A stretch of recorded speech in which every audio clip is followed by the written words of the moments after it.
શું નામ તમારું? કાળુ નાનસિંહ, ક્યાં ગામમાં રહો તમે?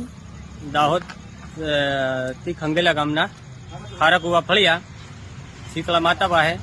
પછી અમારે હું બનાવ બન્યો હતો એક, તો એના માટે સુરમલભાઈને બોલાવીને લાવ્યા હતા એક આગેવાન તરીકે. આગેવાન તરીકે. તો એ લોકો આગેવાન તરીકે એક એક્સિડન્ટ થઈ હતી, એ બસત કરવા ગયા હતા.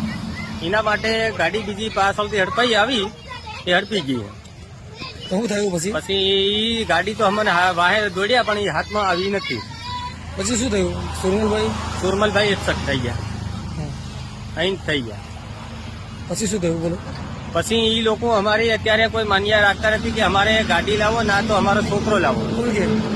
બધા આપણે સુરમલભાઈ તાલુકા સભ્યના બાપ, એના કુટુંબવાળા. એ અમારે અત્યારે મકાનો 30-40 મકાનો છે, એના હમણાં તોડફોડ કરવાનું ચાલુ છે.